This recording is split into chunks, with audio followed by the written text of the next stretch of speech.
আচ্ছা, ক্রসওভারের পর আমরা 15 মিনিটে চেক করব যে 5 মিনিটে ক্রসওভার হয়েছে ঠিক আছে, কিন্তু 15 মিনিটে এখনো ক্রসওভারটা হয় নাই। তো যেকোনো একটা মিললে আমরা বাই নিব যে এখানেও ক্রসওভারটা হয় নাই। তাহলে আমাদের বাই নেওয়া যাবে না। যে হ্যাঁ ৫ মিনিটে ক্রসওভার দিছে ঠিক আছে।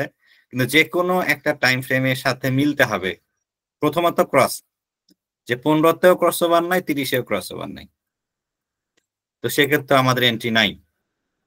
তো এটা খুবই ইম্পর্টেন্ট একটা বিষয় যে মাল্টি টাইম ফ্রেম অ্যানালাইসিস করতে হবে। যে আমি যদি 1 আওয়ারে দেখি যে আমাদের ক্রসওভার আছে কিনা নাই। 4 আওয়ারে 4 আওয়ারে বেয়ারিশ ক্রস। আচ্ছা ডে 1 এ আচ্ছা ডে 1 এও ক্রসওভার নাই। তার মানে আমাদের এন্ট্রি নাই। যেকোনো একটা টাইম ফ্রেমের সাথে মিল থাকতে হবে, ক্রসওভার থাকতে হবে। আচ্ছা, তো একটা বিষয় যেহেতু এখানে 15 মিনিটে ক্রসওভার নাই, 30 মিনিটে ক্রসওভার নাই, তো আমরা যদি চিন্তা করি যে মুভিং এভারেজ ছাড়া কি ট্রেড করা যাবে কিনা, এটা হচ্ছে অ্যাডভান্স। তো শুধু হচ্ছে প্রাইস অ্যাকশন, শুধু নেকেড চার্ট দিয়ে আমরা ট্রেড করতে পারবো কিনা। তো এইটা আমরা পরে শিখবো, এটা অ্যাডভান্স জিনিস, এটা এখন দরকার নাই।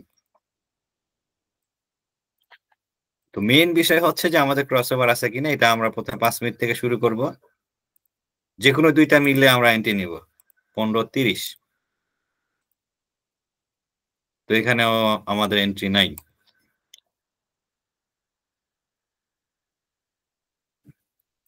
তো অনেকেই ধৈর্য থাকে না মার্কেটে ওয়েট করার জন্য, যে ওয়েট করতে হবে। আপনি শুধু শুধু ট্রেড করবেন, এটা আপনার জন্য রিস্কি। যে কোনো সেটআপ সিগন্যাল ছাড়া আপনি ট্রেড করতেছেন মানে আপনি রিস্কের মধ্যে আছেন। এবং বেশিরভাগ ক্ষেত্রে এরকম অবস্থা যেটা হয়, আমাদের লস হয়ে যায়। তো ওয়েট করতে হবে। এটা এই ফরেক্স ট্রেডিং একটা ব্যবসা, এই বিজনেসের জন্য আপনার সময় লাগবে। পৃথিবীতে কোথাও শর্টকাটে ধনী হওয়ার কোনো ফর্মুলা নাই। তো শর্টকাটে যারা ধনী হতে চান তারা আসলে গ্যাম্বলিং করেন মার্কেটে। তো যাই হোক, তা আমরা এর আগে আর একটা বিষয় যে আমাদের ক্রস আছে, ক্রসের পরে আমরা দেখতে হবে মার্কেট কি সাপোর্ট জোনে আছে কিনা। হ্যাঁ এখানে একটা সাপোর্ট আছে, যে হ্যাঁ ক্রসের পরে সাপোর্ট, এটা আমাদের মিলাইতে হবে সাপোর্ট আছে কিনা। আমি গত ক্লাসে বলছিলাম যে আমাদের প্রথমে দেখতে হবে ট্রেন্ড, 1 নাম্বার প্রাইস অ্যাকশনের জন্য।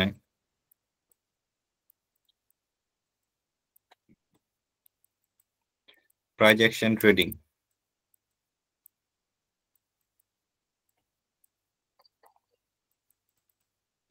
যে প্রথমে আমাদের দেখতে হবে 1 নাম্বার ট্রেন্ড। আচ্ছা, ট্রেন্ড দেখার সবচেয়ে ভালো ফর্মুলা হচ্ছে moving average. Moving average trend দেখার জন্য সবচেয়ে ভালো। আমাদের প্রথমে লাগবে ট্রেন্ড, তারপর হচ্ছে সাপোর্ট অবলিক রেজিস্ট্যান্স। মার্কেট কি সাপোর্টে আছে, ট্রেন্ডে আছে, রেজিস্ট্যান্সে আছে। তো আপনি যদি দেখেন মার্কেট ক্রস হয়েছে, ক্রস মানে হচ্ছে যদি বুলিশ ক্রস হয় মার্কেট আপ ট্রেন্ডে যাবে। আপনি দেখলেন যে না সাপোর্টে আছে, হ্যাঁ ট্রেন্ড যদি আপ ট্রেন্ড হয় সাপোর্টে থাকে, তাহলে আপনার বাই দিতে হবে।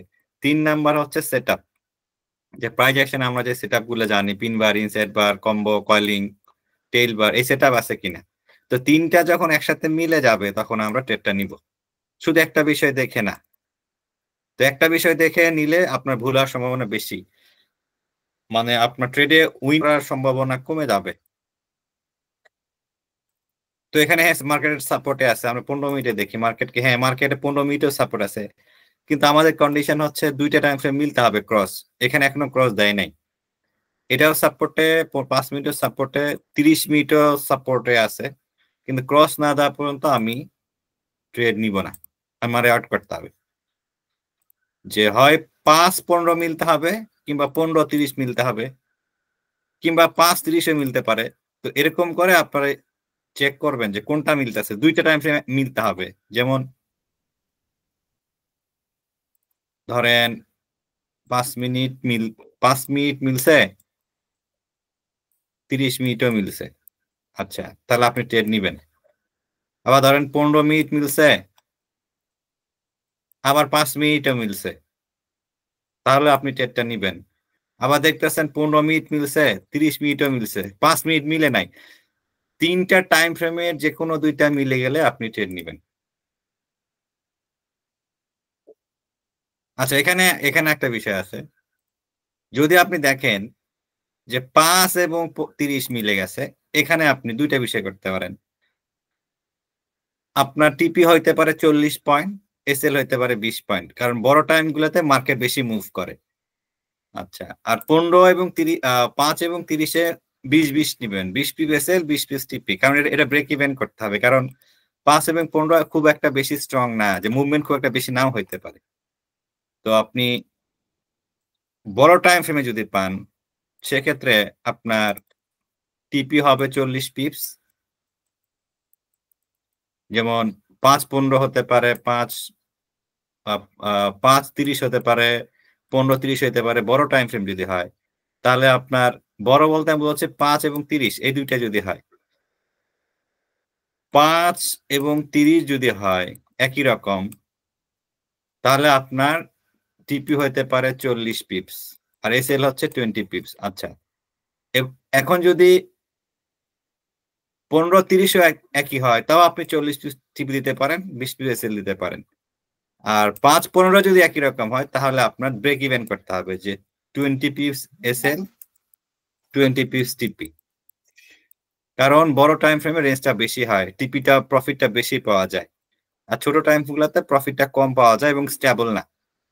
তো আমি বলছি যে এটা হচ্ছে 5 এবং 15 হচ্ছে এগ্রেসিভ, যে এটা উইনিং রেশিও কমও হতে পারে, 5 এবং 15। তো বড় টাইম ফ্রেম যদি মিলে যায়, আপনি 40 পিস নিতে পারবেন হাইস্ট।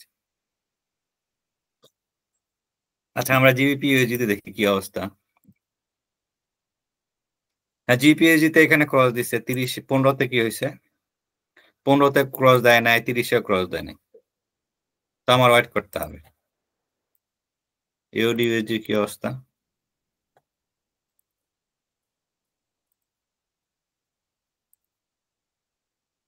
ইউডি ইউএসডি একই অবস্থা, যে ক্রসের পরে ক্রস দিচ্ছে 5 এ, 15 তে ক্রস নাই, 30 এ ক্রস নাই।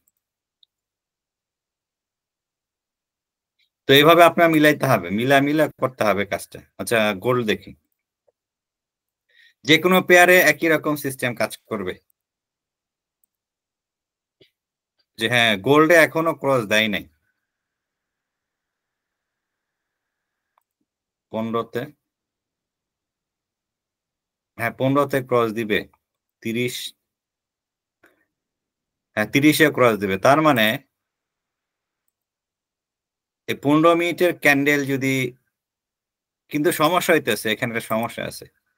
সমস্যা হচ্ছে এটা রেজিস্ট্যান্স জোন, যে ক্রসের উপরে এই যে 15 তেও রেজিস্ট্যান্স আছে একটা, 30 এও রেজিস্ট্যান্স আছে, 5 এও রেজিস্ট্যান্স। তো রেজিস্ট্যান্স জোনে রিস্কি হয়ে যায়, যে আপনি যদি বাই দেন এই রেজিস্ট্যান্সে ক্লোজ করতে হবে। যেহেতু 30 এও রেজিস্ট্যান্স, 15 তেও রেজিস্ট্যান্স এবং 5 এও রেজিস্ট্যান্স, তার মানে আমি যদি এখানে বাই দেই, আমরা এখানে ক্লোজ করতে হবে। তো এখান থেকে 45 পিপস মিনিমাম পয়েন্টস, যে 45 হলে আপনার 45 নেন। তো গোল্ডের মুভমেন্ট যেহেতু বেশি, হ্যাঁ এটা রেজিস্ট্যান্স, যে গোল্ডের এই জোনটা রেজিস্ট্যান্স। তো আপনি যদি বাই দেন, এই রেজিস্ট্যান্সে ক্লোজ করতে হবে, এর বেশি টার্গেট করা যাবে না। তো আবার আমরা এডুকেশনে চলে যাই। যে প্রাইস অ্যাকশন খুবই সিম্পল একটা প্রসেস, কিন্তু এখানে মেইন বিষয়টা যেটা লাগবে ধৈর্য। তো ফরেক্স মার্কেটে আপনার সবচেয়ে বড় সমস্যা, আমরা কুইক প্রফিট করতে চাই।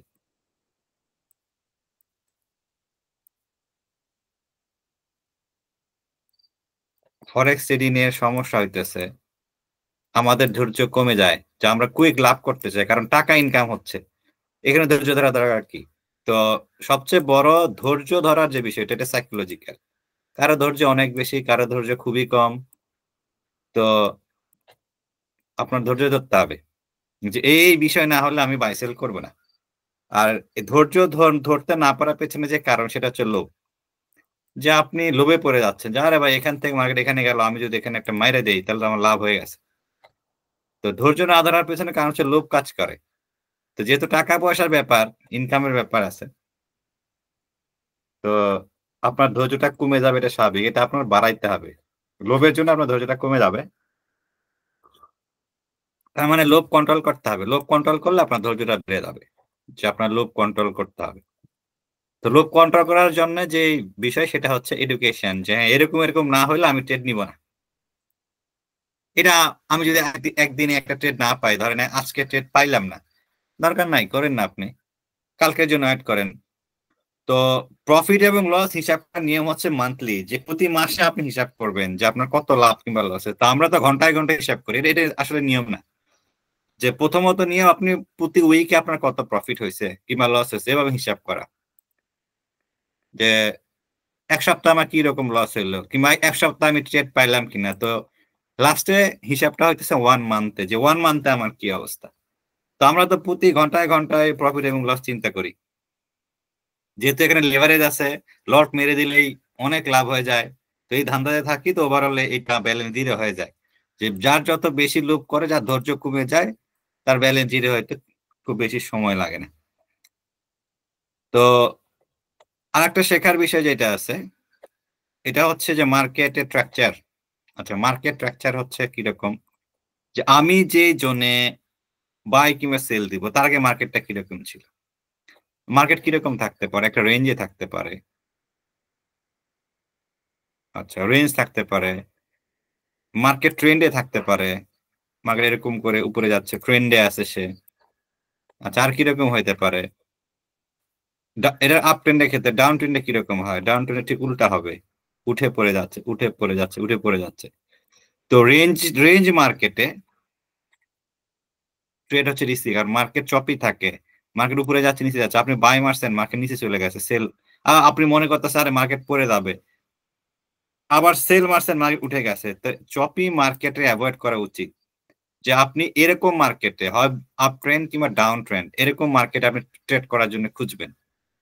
চপি মার্কেট থেকে অ্যাভয়েড করাই উচিত, কারণ আপনার কাছে মনে হচ্ছে যেহেতু মার্কেট এরকম রেঞ্জ কিংবা চপি করতেছে, আপনি এখানে মনে করতেছেন এটা ভেঙে উপরে যাবে, আপনি এখানে বাই দিচ্ছেন, মার্কেট আবার পড়ে গেল, আপনি এখানে করছেন কি, আপনি মনে হচ্ছে আবার এটা পড়ে যাবে, এখানে সেল দিচ্ছেন, আবার উঠে যাবে। তো বেশিরভাগ ক্ষেত্রে মার্কেট এরকম রেঞ্জ মার্কেটে পাবলিক রে বোকা বানায়, যে রেঞ্জ কিংবা চপি মার্কেটে মার্কেট পাবলিক রে বোকা বানায়। তো এটা আপনার স্ট্রাকচার বুঝতে হবে যে মার্কেট কি রকম আছে। তো রেঞ্জিং মার্কেটে আপনার ট্রেড অ্যাভয়েড করাই ভালো, যে মার্কেট ট্রেন্ডে যাক। তো মার্কেট যখন ট্রেন্ডে যাবে তখন আপনার ট্রেড করতে হবে। তো এইটা মার্কেট কন্ডিশন কিংবা মার্কেট স্ট্রাকচার, এই জিনিসটা বুঝতে হবে। যেমন এখানে দেখেন, আপনি যদি এখানে ক্রস দিচ্ছে আপনি বাই দিতেন, আপনার কিন্তু লস হয়ে যেত, কারণ 5 মিনিট এখনো ক্রস দেয় নাই, 30 মিনিটও ক্রস দেয় নাই। তো এই তিনটা টাইম ফ্রেমের মধ্যে দুইটা মিললে আপনি আপনার বাই সেল করবেন। তো এখানে যদি আপনি বাই দিতেন শুধু 5 মিনিট দেখে, যারা সিঙ্গেল টাইম ফ্রেমে ট্রেড করেন, তাহলে কিন্তু আপনার লস হয়ে যায়। কারণ মার্কেট নিচে চলে আসছে, খুব বেশি ওঠে না, এখান থেকে কত উঠছে, 7 পিপস উঠছে। তো আমাদের টার্গেট হইতেছে, আমাদের টার্গেট মার্কেটে ছোট টাইম ফ্রেমের জন্য 20 পিপস এসএল, 20 পিপস টিপি। আর বড় টাইম ফ্রেম হলে 40 পিপস টিপি আর 20 পিপস এসএল। তো এইভাবে আমরা করব। আচ্ছা, আমি যে এই পর্যন্ত বলছি, কার কোনো কোশ্চেন আছে?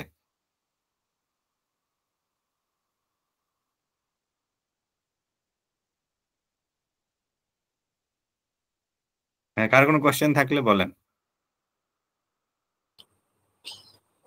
আমরা যদি এন্ট্রি নেই, এখন মনে করেন যে এখন গোল্ডের চার্টের ক্ষেত্রে আহ, এখন যে গোল্ড মোটামুটি একটা রেঞ্জের মধ্যে আছে। এখন 5 মিনিটে ডাউন ক্রস ওভার হয়েছে, হ্যাঁ, রেসিস্ট্যান্সের কাছাকাছিতে ডাউন ক্রস ওভার।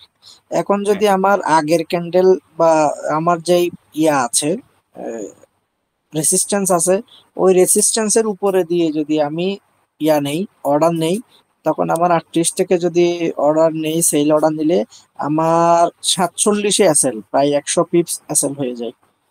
এই ক্ষেত্রে কি আমার অর্ডার নেওয়া যায় কিনা? মোটামুটি মার্কেট রেসিস্ট্যান্স লেভেলও আছে, তো ক্যান্ডেল ফরমেশন অনুযায়ী, ক্যারেক্টার অনুযায়ী বলা যায় গোল্ডের কি। কি কথা বলছেন, মানে আমি গোল্ড মার্কেট দেখি নাই, তো কি বলছেন গোল্ডে?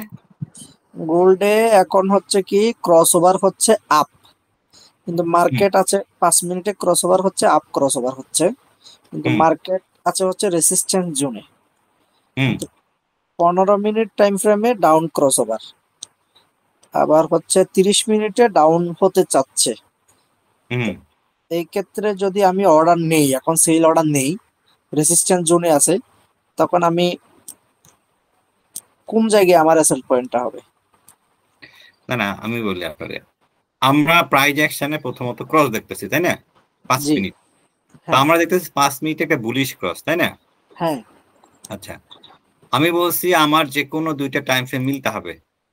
প্রথমত ক্রস, তো হ্যাঁ। এখানে বুলিশ ক্রস আছে, 15 মিনিটও এখনো বুলিশ আছে তাই না।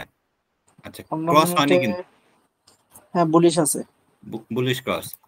আচ্ছা, 30 মিনিটেও তাই, মার্কেট বুলিশ আছে। তো আমি তো এখানে আমি তো সেল দেখতেছি না তাই না। আচ্ছা, আমি সেল কোথায় দেখতে পাবো? মার্কেট যেহেতু আপ ট্রেন্ডে আছে, আমার টার্গেট জোন হওয়া উচিত এখান থেকে সেল আসতেছে কিনা, এই জোন থেকে। আচ্ছা, উম, এই এই জোন থেকে যদি সেল আসে, আপনি যদি ক্রস দেখেন যে 5 মিনিটে একটা বিয়ারিশ ক্রস দিছে, 15 তো বিয়ারিশ দিছে, তাহলে আপনি দুইটা টাইম ফ্রেমে বিয়ারিশ ক্রস দিলে আপনি সেল নিতে পারবেন। উম, তাহলে আমার ওই রেসিস্ট্যান্স জোনে গেলে তখন যদি ক্রস ওভার পাওয়া যায়, হ্যাঁ রেসিস্ট্যান্স হ্যাঁ জোনের উপরে এসএল রেখে তাহলে সেল নেওয়া যায়। হ্যাঁ হ্যাঁ। এখন তাহলে আমার কোনো অর্ডার নেই। না, আপনি দেখেন 5 মিনিটে বুলিশ তাই না, হ্যাঁ বুলিশ। 15 মিনিটও বুলিশ, বুলিশ। 30 মিনিটও বুলিশ। আচ্ছা, হ্যাঁ, এখানে হ্যাঁ। আমি কিভাবে সেল দেবো? আমার এটা প্রাইজ অ্যাকশনের সিস্টেমের কথা বলছি, অন্য সিস্টেমে থাকতে পারে, কিন্তু প্রাইজ অ্যাকশনে আমি যে কথা বলতেছি এখানে আমাদের সেল আছে। আচ্ছা, আমাদের না। কি বাই আছে? বাইও নাই। বাই নাই কেন? আপনার 5-এ ক্রস হয়েছে ঠিক আছে, 15-তে ক্রস হয় নাই। হ্যাঁ, আচ্ছা, ক্রস 15-তে যদি ক্রসও হয়ে থাকে, আমার উপরে রেজিস্ট্যান্স আছে, আমি কি বাই দিতে পারবো? না। ক্রস হলে হবে, আমার সাপোর্ট রেজিস্ট্যান্স আমার চেক করতে হবে, রেজিস্ট্যান্স আমি কিভাবে বাই দিব? তার মানে আমার এখানে বাই সেল কিছুই নাই।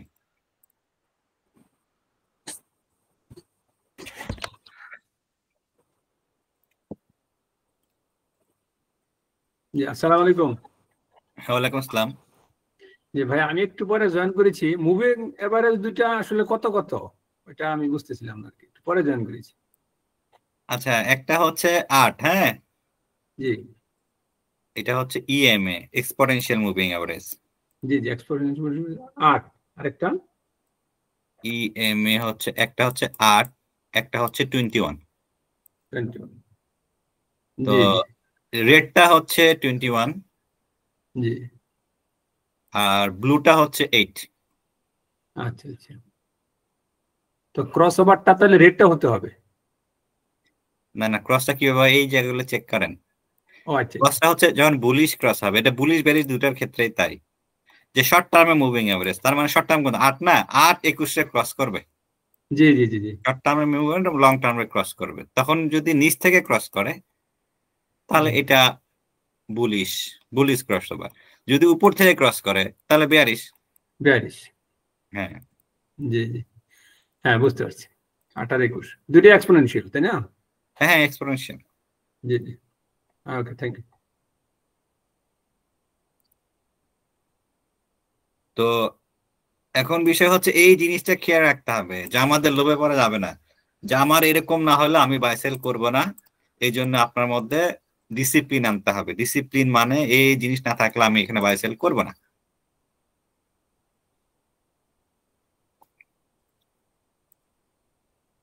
তো প্রাইজ অ্যাকশন জিনিসটা খুবই সিম্পল, কিন্তু বিষয়টা হচ্ছে কি সাইকোলজিক্যাল, যে আপনার কাছে মনে হইতেছে না, আরে ভাই এখানে ক্রস মারছে, অন্য টাইম ফ্রেমে ক্রস না মারলে কি হবে, আমি 5 মিনিটে ট্রেড করি। তো শুধু একটা টাইম ফ্রেম দিয়ে আপনার এইটা সাইকোলজি, এটা আপনার কাছে মনে হবে। তো মনে হবে দিয়ে ব্যবসা হয় না, যে আপনার কাছে কি মনে হইতেছে, ফরেক্স মার্কেটে কিচ্ছু যায় আসে না। মার্কেট মার্কেটের মতো চলবে, মার্কেটের সিস্টেমে চলে। আপনার একটা সিস্টেম ডেভেলপ করতে হবে যে আমি এই সিস্টেমে ফলো করব। মার্কেট কোন সিস্টেমে ফলো করবে এটা কেউ জানে না, কিন্তু আপনার সিস্টেমে ফলো করলে কি হবে, মার্কেট কোনো না কোনো ভাবে আপনার সিস্টেমের মধ্যে আসতে পারে, সম্ভাবনা, প্রবাবিলিটি। যে আমার যদি কোনো সিস্টেম থাকে, মার্কেট কোনো না কোনো ভাবে আজ না হলে কাল আমার সিস্টেমের মধ্যে আসবে, কিন্তু মার্কেট নিজের মতো চলবে। আর আপনি যদি মনে করেন আমার মনে হইতেছে, আপনার কোনো সিস্টেম নাই, আমার মনে হইলো বাই দিলাম উঠে যাবে, মনে হইলো পড়ে যাবে সেল দিলাম, তো এইভাবে আপনার প্রফিট নেওয়া অনেক কঠিন হয়ে যাবে। তো প্রাইস অ্যাকশন খুবই সিম্পল, আপনি ক্রস ওভার দেখবেন, ক্রস ওভার গুলাতে মার্কেটের সাপোর্ট রেজিস্ট্যান্স আছে কিনা, তারপর সেটআপ গুলা পিন বার আছে কিনা, আমাদের টার্গেট পিন বার, যে পিন বার আছে কিনা, তারপর পিন বার যদি আমি ক্যান্ডেল চিন্তা করি, ক্যান্ডেল প্রাইস অ্যাকশন মানে ক্যান্ডেল, যে ক্যান্ডেল গুলো কিরকম ছিল, তো এই সবকিছু মিলে আপনার ট্রেড করতে হবে। তো প্রাইস অ্যাকশনে প্র্যাকটিস করতেছেন এরকম কেউ আছেন যে ট্রেড করেন? আমি যেভাবে বলতেছি এইভাবে? না না, এইভাবে আসলে ট্রেড করা হয় না, শুধু সাপোর্ট রেজিস্ট্যান্স হিসেব করি আসলে ট্রেড করছি আর কি। আচ্ছা আচ্ছা, বুঝতে পারছি। আর আমি এমনিতে দুইটা মুভিং এভারেজ ইউজ করতাম, একটা 50 আর একটা 20। আচ্ছা, দুইটা দিয়ে শুধু ওই 50টাকে আপনি কি একটা টাইম ফ্রেম দেখেন শুধু? আমি না, আমি মার্কেট মুভমেন্টটা আমি ফলো করি 4 আওয়ারে, আর ট্রেড করি 1 আওয়ারে। ও আচ্ছা, আপনি 1 আওয়ারে ট্রেড করেন? যে 1 আওয়ারে। আর গোল্ডের ক্ষেত্রে একটু এদিক সেদিক হয়, অনেক সময় 15 মিনিটও, আজকেও 15 মিনিটে করেছি, কিন্তু অন্যান্য পেয়ার গুলা, কারেন্সি গুলা আমি 1 আওয়ারেই করতেছি আর কি। বুঝতে পারছি। তো যাই হোক, এভাবে মিলায় মিলায় করতে হবে। প্রাইস অ্যাকশনের সিস্টেম এরকম, এটা আপনি 1 আওয়ারে করতে পারেন, 4 আওয়ারে করতে পারেন, ডে 1-এও করতে পারেন, ঘটনা কি সবগুলো তো এরকম সিস্টেম। ভাইয়া প্রাইস অ্যাকশনের ক্ষেত্রে আমি যেটা আপনার কথা থেকে বুঝতে পারলাম, যে ক্রসওভার তো ফলো করতে হবে কমপক্ষে 2টা টাইম ফ্রেমে, তো সাপোর্ট রেজিস্ট্যান্স আমাদের অবশ্যই ফলো করতে হবে, তাই না? প্রাইস অ্যাকশনে 3টা, ট্রেন্ড, সাপোর্ট রেজিস্ট্যান্স, সেটআপ, 3টা জিনিস আপনার মিলাইতে হবে। জি জি জি, আচ্ছা বুঝতে পারছি। যে 3টা জিনিস না মিলাইলে প্রাইস অ্যাকশন কাজ করবে না। যে আপনি শুধু ক্রস ওভার দেখে যদি বাই দিয়ে দেন তাহলে হবে না, যে এটা সাপোর্ট জোন ছিল কিনা, উপরে রেজিস্ট্যান্স আছে কিনা, যে উপরে রেজিস্ট্যান্স, তাহলে আমি বাই দিলে তো মার্কেট বেশি উপরে যাবে না। তো এইভাবে বিষয়টা করতে হবে আর কি। তো ছোট টাইম ফ্রেমের ক্ষেত্রে আমাকে ওই যে এসএলটিপিটা ছোট দিতে হবে, এই তো? হ্যাঁ, ছোট টাইম ফ্রেমের ক্ষেত্রে ছোট দিতে হবে, বড় টাইম ফ্রেমে বড় দিতে হবে। যে আপনি যদি 15-30-এ পান তাহলে এসএলটিপিটা বড় দিতে হবে, আর ছোট করলে আপনার ব্রেক ইভেন করবেন 20-20, কারণ ছোট টাইম ফ্রেম গুলাতে আনস্টেবল হয় মার্কেট, খুব বেশি মুভ নাও করতে পারে। জি, তো বেশিরভাগ ক্ষেত্রে ছোট টাইম ফ্রেম অ্যাভয়েড করাই ভালো। তো অনেকে করতে চায়, তো যারা নতুন আছেন তারা ছোট টাইম ফ্রেম পছন্দ করেন, যে ছোট টাইম ফ্রেমই ভালো। আসলে ছোট টাইম ফ্রেম ভালো না, প্রফিট করার জন্য আপনার বড় টাইম ফ্রেম গুলো ভালো, ভ্যালিড। আসলে এটা আমাদের ক্ষেত্রে যেটা হয়, আমরা যারা একটু বেশি সময় দিতে পারি কম্পিউটারে বসে, তখন তো আমরা শুধু ট্রেড খুঁজতে থাকি। বিষয়টা হলো এখানে আর কি, মেন্টালিটি। আমরা শুধু ট্রেড খুঁজতে থাকি। যখন লং টাইম ফ্রেম হয় তখন তো ট্রেড পাওয়া যায় না, তখন আমরা আস্তে আস্তে ছোট টাইম ফ্রেমের দিকে যাওয়া শুরু করি। এক পর্যায়ে গিয়ে আমরা 5 মিনিট 15 মিনিটে ট্রেড করি আর কি। আমি আপনার একটা কথা বলি, হ্যাঁ ধরেন কথার কথা, আপনার প্রতি ট্রেডে রিস্ক হচ্ছে $1000, হ্যাঁ ধরেন কথার কথা ধরে নিলাম $1000, কিংবা 100 ধরে নেই, আমার প্রতি ট্রেডে আমার প্রতি ট্রেডে রিস্ক হচ্ছে $100। আমি কি $100 রিস্ক ছোট টাইম ফ্রেমে নিব? না না, সেক্ষেত্রে তো কোনোভাবেই পসিবল না। আচ্ছা, বিষয়টা এরকম যে আপনি কোনো ছোট ব্যবসাতে অনেক টাকা ইনভেস্ট করবেন? না না না, ছোট ব্যবসাতে অনেক টাকা ইনভেস্ট করে খুব বেশি লাভ করা যাবে না। তো টাইম ফ্রেম যত বড় হচ্ছে ব্যবসা তত বড় হচ্ছে। তো ফরেক্স মার্কেটে ব্যবসা বড় হচ্ছে কোথায়? টাইম ফ্রেম যত বড় হচ্ছে। তো বেশিরভাগ ক্ষেত্রে আমরা ছোট টাইম ফ্রেমে যারা ট্রেড করতে চাই তাদের ব্যালেন্স আসলে খুব বেশি না, কম। তো $10, $100 এরকম। আরো একটা জিনিস হয়, ছোট টাইম ফ্রেমে ট্রেড করতে গেলে ওই নিউজ আওয়ারে মানে সবচেয়ে বড় রিস্ক হয়ে যায়। এমনিতেই পুঁজি কম, নিউজ আওয়ারে এসএল হিট করে আর কি। টাইম ফ্রেম যত বড় হচ্ছে আপনার ব্যবসা তত বড়। টাইম ফ্রেম বড় হলে তো আমার ওই নিউজ আওয়ারে প্রবলেম হয়। হ্যাঁ, যে ঝুঁকিটা আপনি, যে তোমার ঝুঁকিটা বড় ব্যবসা, তাহলে আমি বড় ব্যবসাতে ঝুঁকি বেশি নিতে পারি, সমস্যা নাই। জি জি তো বিষয়টা এরকম। তো আমরা যে মনে করে কি যে ভাই 5 মিনিট যা, 15 মিনিট তা, 30 মিনিট তা, 1 ঘন্টা তা, বিষয়টা এরকম না কিন্তু। জি জি যে এক একটা টাইম ফ্রেম, এক একটা সিগন্যাল সেট আপ, রিস্ক আপনি কিরকম নিবেন ডিপেন্ড করে। যে টাইম ফ্রেমটা তো বড় হচ্ছে, ব্যবসাটা তো বড় হচ্ছে। তো বেশিরভাগ ক্ষেত্রে আমাদের যারা নতুন আছেন তাদের ব্যবসা ছোট, তার ছোট টাইম ফ্রেমে ট্রেড করে। আচ্ছা, এখন ভাই, কথা হচ্ছে যে আমিও নতুন, সেক্ষেত্রে একটু বেশি কথা বলতেছি। আমি আরেকটা জিনিস একটু বুঝতে চাচ্ছি এটার সাথে সাথে, সেটা হ্যাঁ হলো যখন আমি ওয়ান ডে টাইম ফ্রেম দেখি, তখন সাপোজ আমি হ্যাঁ দেখলাম যে আমার ট্রেন্ড হলো আপ ট্রেন্ড। হ্যাঁ হ্যাঁ তো 4 আওয়ারে গেলাম, 4 আওয়ার হুম, যাওয়ার পরেও আমি বিশেষ করে 50 মুভিং এভারেজটা দিয়ে আমি যেটা খেয়াল করলাম, তখন দেখলাম আচ্ছা, ট্রেন্ড আপ। যখন আমি হুম, 1 আওয়ারে গেলাম, তখন ট্রেন্ড দেখলাম যে আমার ডাউন ট্রেন্ড তৈরি হলো। হ্যাঁ তো সেক্ষেত্রে আমি আসলে আজকে এই চিন্তাটা করলাম যে আমি কি সাপোজ ওয়ান ডে, 4 আওয়ার এবং 1 আওয়ার, এই তিনটা ট্রেন্ড যদি এক হয়, সেক্ষেত্রে কি আসলে আমি ট্রেড করবো কিনা, নাকি দুইটা মিললেই হবে? না আপনার হচ্ছে শুধু ট্রেন্ডের ক্ষেত্রে, বড়, শুধু ট্রেন্ড। হ্যাঁ বড় টাইম ফ্রেম যখন মিলবে, হ্যাঁ যেমন ধরেন 4 আওয়ার ডে ওয়ান মিলছে জি একই রকম, সেক্ষেত্রে আপনার মার্কেটে মুভমেন্ট বেশি, বড় টাইম ফ্রেমের সেট আপ গুলো বেশি মুভমেন্ট করে। হ্যাঁ, জি যেমন ধরুন আপনি দেখলেন যে 1 আওয়ার এবং 4 আওয়ার মিলছে, ডে ওয়ান মিলে নাই, তো ছোট টাইম জি ফ্রেমের মুভমেন্টটা কম হয়। জি এই আর কিছুই না বিষয়টা, যে আহ, আপনি যত বড় টাইম ফ্রেম মিলবে আপনার মুভমেন্টটা বেশি হবে, আর হুম, ছোট টাইম ফ্রেম মিললে মুভমেন্টটা কম হবে। কম বলতে প্রায় অর্ধেকই হবে, ধরেন কথার কথা, এটা একটা হ্যাঁ এস্টিমেট, হ্যাঁ এটা কোনো ফিক্স কোনো বিষয় না। যে আমার ছোট টাইম ফ্রেম মিলছে তার মানে মুভমেন্ট হচ্ছে আমার অর্ধেক হবে। যেমন আমরা বলতেছি ইউরোএজির জন্য যে 15-30 মিললে আমি 40 পিস পর্যন্ত টিপি নিতে পারবো, 5-15 মিললে আমার 20 করে নিতে হবে, কিংবা 5-30 যদি মিলে তাও আমি 40 নিতে পারবো যদি বড় টাইম ফ্রেম মিলতেছে। জি জি, বড় টেনশন। ছোট টাইম ফ্রেম গুলাতে আপনার মার্কেট খুব বেশি মুভ নাও করতে পারে। জি তো জি সেক্ষেত্রে আপনার টিপি এস একটা ছোট নিতে হবে, যে মার্কেট হয়তো বা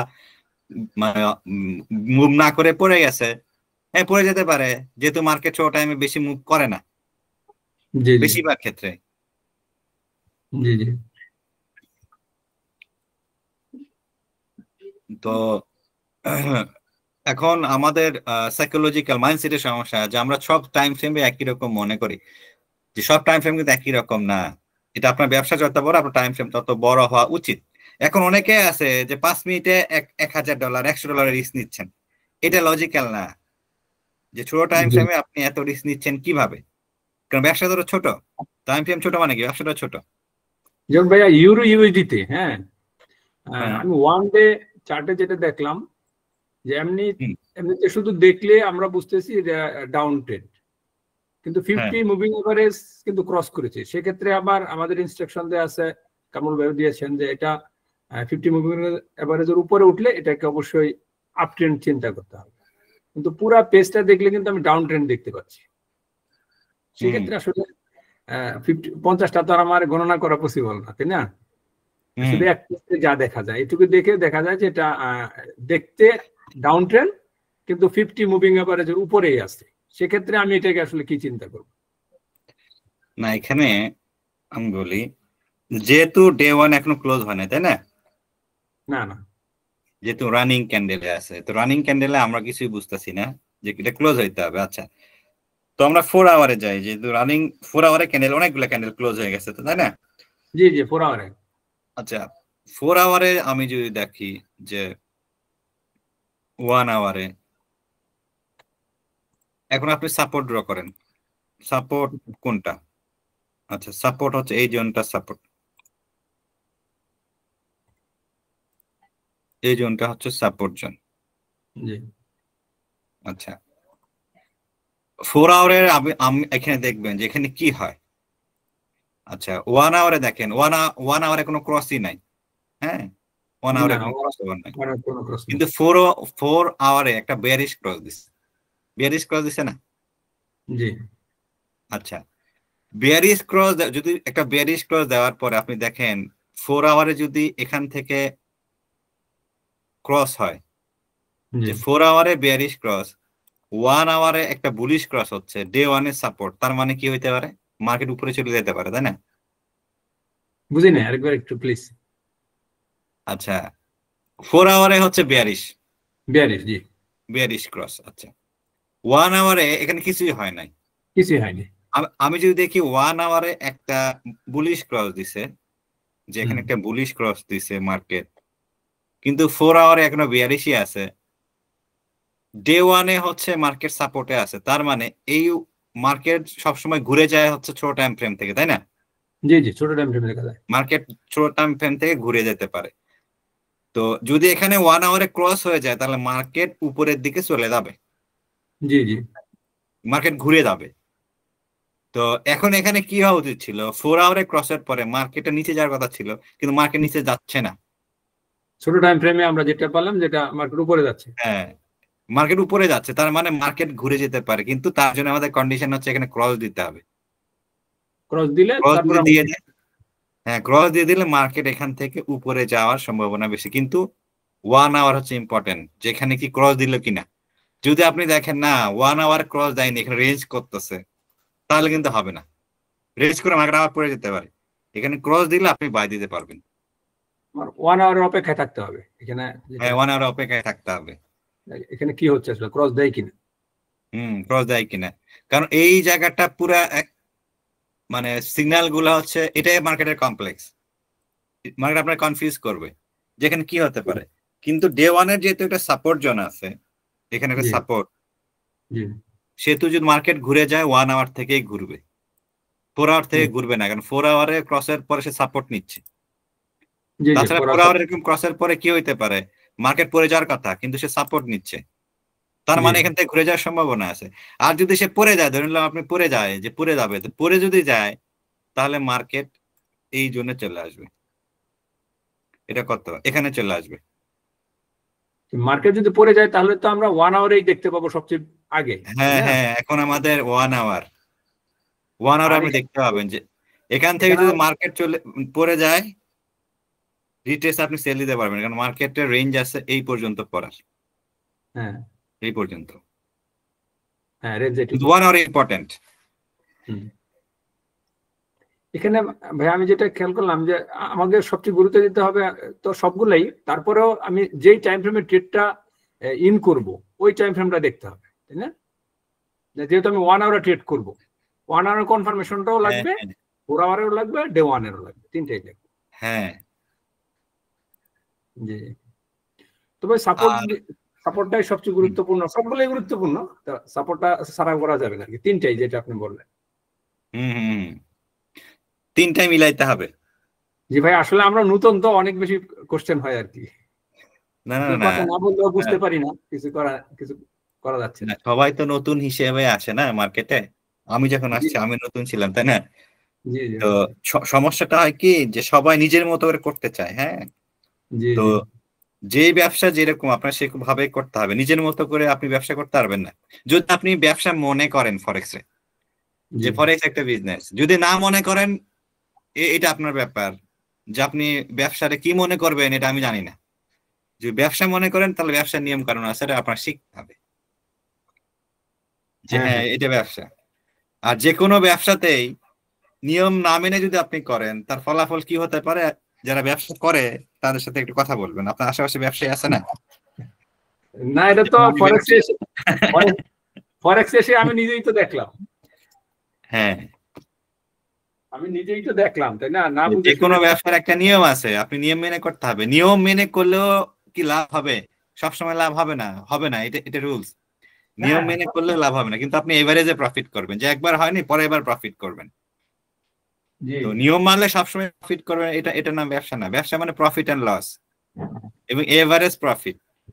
অনেকে মনে করে যে সবসময় লাভ হবে, যে কোনো ট্রেডে লাভ হবে, ব্যবসা এরকম না। বিজনেস তো অনেক এরকম কোনো নিয়ম নাই দুনিয়াতে। মানুষ লস গুনে, এটা তো হতে পারে, কিন্তু নিয়ম মেনে চলতে হবে। তারপরেও সারা মাস নিয়ম মেনে চলতে হবে, নিয়ম মেনেই চলতে হবে, তার বাইরে করা যাবে। তো বেশিরভাগ ক্ষেত্রে আমরা নিয়ম মানতে চাই না, আমরা লোভে পড়ি, নিজের ইচ্ছা মতো করি, তো নিয়ম মানতে হবে। তো এখন বিষয় হচ্ছে আমি প্রাইজ অ্যাকশনের কথা বলতেছি, যে প্রাইজ অ্যাকশনের অনেক ধরনের নিয়ম আছে। আমি যেটা করি, সবাই সব নিয়ম মানতে পারে না। আচ্ছা, আপনার জন্য কোন নিয়ম, যেটা হলো সিস্টেম। নিয়ম মানে হচ্ছে সিস্টেম, আমি কিভাবে ট্রেড করব, সিস্টেম নিয়ে একটু কথা বলি, যে আমি কিভাবে ট্রেড করব। আমি আমার সিস্টেম নিয়ে কথা বলতেছি, প্রাইজ অ্যাকশন ট্রেডিং, যে আমি এই সিস্টেমে ট্রেড করি। আচ্ছা, এখন আমি অনেকেই দেখছি তারা কিভাবে ট্রেড করবে তাদের কোনো সিস্টেমই নাই। আচ্ছা, তাদের কোনো সিস্টেম নাই। তারা যেটা করতেছে, যে তারা একটা ট্রেডে উইন করবে, সারা জীবনের লস কাভার হয়ে যাবে। কিরকম? এই যে মার্কেট মুভ করছে কোনো কারণে, মাসে একবার একটা মার্কেট মুভ করছে, সে করতেছে এই মুভটা যদি আমি ধরতে পারি, তাহলে আমি সারা জীবন যে লস করছি একটা ট্রেডে আমার লাভ হয়ে যাবে।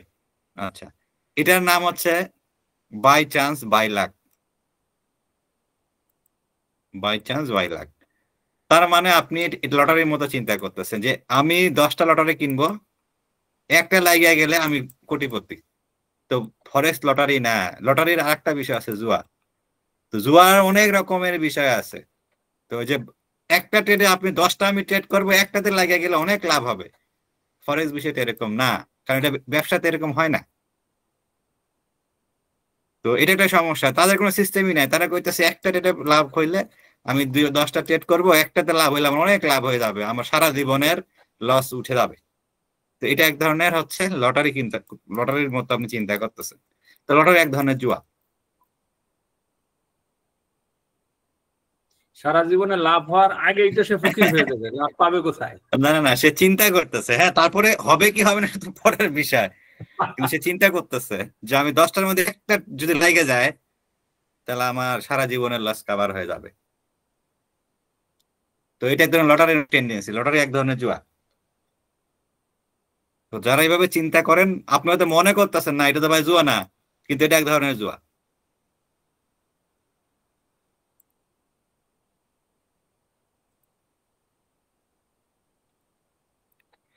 তো প্রথমত ফরেক্স ট্রেডিং এর জন্য আপনার সিস্টেম লাগবে। হ্যাঁ, আপনি আপনার মতো সিস্টেম ডেভেলপ করতে হবে, যে আমি যে সিস্টেম ইউজ করি আপনি এটা করতে পারবেন না। যদি তাই হতো, সিস্টেমটা কিভাবে আসে? সিস্টেম হচ্ছে মাইন্ডসেট,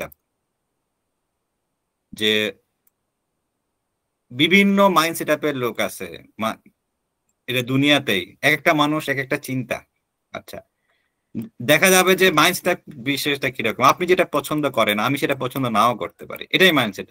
যে আপনার ইলিশ মাছ খুব পছন্দ, আরেকজনের পছন্দ নাও হইতে পারে। তো সিস্টেমের ক্ষেত্রেও তাই, যে সিস্টেমটা আমি পছন্দ করতেছি আপনার এটা নাও হইতে পারে, কিন্তু যেহেতু আপনার একটা সিস্টেম লাগবে, সেহেতু চেক করতে হবে যে আমি যেভাবে বলতেছি এটা কি আপনার পছন্দ হচ্ছে কিনা, এটাকে আপনি বুঝতে পারতেছেন কিনা। আচ্ছা, যদি না বুঝতে পারেন, না রে ভাই আমি তো এটা বুঝতেছি না, তাহলে আপনার সিস্টেমটা আমার সিস্টেমের সাথে মাইন্ড সেট আপে যাবে না, আপনার অন্য সিস্টেম নিয়ে ট্রাই করতে হবে। যদি একটা সিস্টেমে সবাই ট্রেড করতো, তার দুনিয়াতে এত সিস্টেম আসতো, বুলিঙ্গার ব্র্যান্ড আছে, ইলিয়ট ওয়েব আছে, এত সিস্টেম আসতো না, কারণ মার্কেটে বিভিন্ন ধরনের মাইন্ড সেট আপের লোক আছে। এক একটা মানুষ একটা সিস্টেম ভালো লাগে, একটা মানুষ এক এক সিস্টেম বোঝে। তো এখন অনেকেই বলবেন যে ভাই প্রাইজ অ্যাকশন কেন শিখবো কেন? আচ্ছা, আপনি যদি প্রাইজ অ্যাকশন শিখেন, যে আপনি শিখলেন, হয়তোবা আপনি এটা সিস্টেম ডেভেলপ করলেন না, যে আমি শিখছি, অন্য সিস্টেম ডেভেলপ করতে আপনার কাছে ইজি হবে। যেমন আপনি যদি প্রাইজ অ্যাকশন না বোঝেন, ধরুন আপনার প্রাইজ অ্যাকশন আপনার কাছে ভালো লাগতেছে না, যে আমি ভাই প্রাইজ অ্যাকশন বুঝতেছি না, কিংবা আমার মাইন্ডসেটের সাথে এটা মিলতেছে না। যেমন আরো সিস্টেম আছে, আইসিটি আছে, এসএমসি আছে। যদি আপনি যদি প্রাইজ অ্যাকশন এর নলেজটা থাকে, তাহলে আইসিটি এসএমসি শিখতে আপনার সুবিধা হবে। তো প্রাইজ অ্যাকশন হচ্ছে সবার হচ্ছে মাদার বলা হয়, মাদার। যে আপনি প্রাইজ অ্যাকশন যদি এডুকেশন থাকে, আপনি বুঝেন, হয়তো বা আপনি প্রাইজ অ্যাকশন দিয়ে ট্রেড করেন না, তাহলে অন্য সিস্টেম আপনার শিখতে ইজি হবে। কিন্তু ট্রাই করতে হবে, সবার জন্য প্রাইজ অ্যাকশন ট্রাই করতে হবে। আপনি প্রাইজ অ্যাকশন বোঝেন কিনা, যদি আপনি প্রাইজ অ্যাকশন বোঝেন অন্য সিস্টেম লাগবে না। যে না আমি প্রাইজ অ্যাকশন বুঝতেছি, তাহলে আপনার অন্য সিস্টেম লাগবে না। আসসালামু আলাইকুম ভাই, প্রাইজ অ্যাকশনের কোনো বই পাওয়া যাবে কিনা পিডিএফ? যদি পাই ভালো হইতো আমাদের জন্য। প্রাইজ অ্যাকশনের বই না? আচ্ছা, প্রাইজ অ্যাকশনের বাংলা। জন্য আপনি, আচ্ছা, বাংলা বই আমার কাছে নাই। হ্যাঁ, তো আপনি এই যে নাইল ফুলারে, আমিও নাইল ফুলারটা ফলো করি, তো আপনি নাইল ফুলারটা বাংলা করে পড়তে পারেন। এই যে learn to trade the market, আমি নাইল ফুলারের প্রাইস অ্যাকশন নিয়ে কথা বলতেছি এবং প্র্যাকটিস করতেছি। তো এটা ট্রান্সলেট আপনি করলে বাংলা হয়ে করে যাবে, পড়তে, বাংলা হ্যাঁ ট্রান্সলেট ট্রান্সলেট করলে করলে হয়ে যাবে। হয়ে যাবে। হ্যাঁ, তবে টার্ম গুলা তো ইংলিশে ইজি আছে, এটা ভালো, বাংলা ভেজাল লাগে দেখছি আচ্ছা, টার্ম গুলা। এখানে যেহেতু ট্রান্সলেট তো অনেক সময় প্রপারলি হয় না, তো অনেক ধরনের প্রাইস অ্যাকশন আছে, তো আমি নাইল ফুলারের প্রাইস অ্যাকশনের কথা বলতেছি। তো অনেক ধরনের প্রাইস অ্যাকশন আছে। তো এই হচ্ছে বিষয়। তো আপনি প্রাইস অ্যাকশন শেখার জন্য নাইল ফুলারে চেক করবেন, আর এই যে আমি যেভাবে বললাম এগুলার একটু প্র্যাকটিস করেন। তারপরে আমরা অ্যাডভান্সে যাব, আস্তে আস্তে অ্যাডভান্সে যাব। বেসিক, শুধু বেসিক নলেজ দিয়ে, বেসিক নলেজ হচ্ছে কি জানে, ধরেন বেসিক নলেজ যেটা, যে আমি তো ভাই ক খ গ ঘ জানি না, তাই না? আমি একটা বই পড়বো কিংবা লিখবো কিভাবে?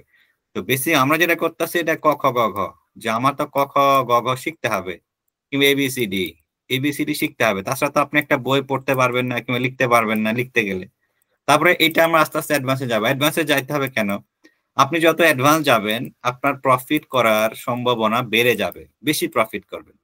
তো ফরেক্স মার্কেটে প্রফিটটা আছে প্রথমত নলেজ থেকে, প্রথমত নলেজ লাগবে আপনার। দ্বিতীয়ত হচ্ছে আপনি নলেজটা ঠিকঠাক মতো মার্কেটে অ্যাপ্লাই করতে পারেন কিনা, যেটা হচ্ছে সাইকোলজি, যে আমি জানি ঠিক আছে কিন্তু মার্কেটে গেলে আমার লোভ কাজ করে, মার্কেটে আমার ভয় কাজ করে, সাইকোলজি। তো এইটা যখন আমি ব্যালেন্স করতে পারবো, আমার নলেজ আছে এবং সাইকোলজি ব্যালেন্স, এটা বলে স্ট্র্যাটেজি। তো স্ট্র্যাটেজি ডেভেলপ করা এটা অ্যাডভান্স। তো আমার নলেজ লাগবে প্রথমে, তারপর সাইকোলজি লাগবে, তারপর আমি স্ট্র্যাটেজি ডেভেলপ করতে পারবো। তো নলেজ মানে সিস্টেম, আমার একটা সিস্টেম লাগবে, কিন্তু সিস্টেম আমি সবই বুঝতেছি কিন্তু লোভে পড়ে যাচ্ছি। আমার মধ্যে ডিসিপ্লিন নাই, যে আমার কাছে মনে হইতেছে যে আরে এখানে বাই দাও, মানে ইললজিক্যাল, কোন লজিক নাই মনে হচ্ছে। তো এইটা হচ্ছে এক ধরনের গ্যাম্বলিং টেন্ডেন্সি, আপনার কাছে মনে হয়। এটা মানুষের কেন মনে হয় এর কোনো উত্তর নাই, কিন্তু এই যে যে মনে হয়, যার যত কম মনে হবে, এটা এক্সপিরিয়েন্স, এটা সময়ের সাথে সাথে আপনার কমে যাবে, এটা সময় লাগবে। যে হুট করে মনে হবে, যে কি মনে হইলো যে বাই দাও, কি মনে হলো সেল দাও, পরে দেখতেছেন কি রে ভাই আমি এখানে বাই কিংবা সেল কেন দিছি, এখানে তো বাই সেল নাই, কিন্তু আপনার মনে হয়েছে। এটা হচ্ছে ট্রেডিং এর জন্য এই এই টেন্ডেন্সি খুবই খারাপ। কিন্তু এটা ওভারকাম করতে আপনার সময় লাগবে, যেটা আমরা বলতেছি এক্সপিরিয়েন্স। আপনি কতদিন ধরে একটা সিস্টেম প্র্যাকটিস করতেছেন কিংবা কতদিন ধরে মার্কেটে আছেন, আপনি একদিনে আসলেন আর সাইকোলজি ডেভেলপ হয়ে গেল, বিষয়টা এরকম না, সময় লাগবে। তো আমরা ক্লাস শেষ করে দিব। হ্যাঁ, কার যদি কোনো কোশ্চেন থাকে তো বলতে পারেন।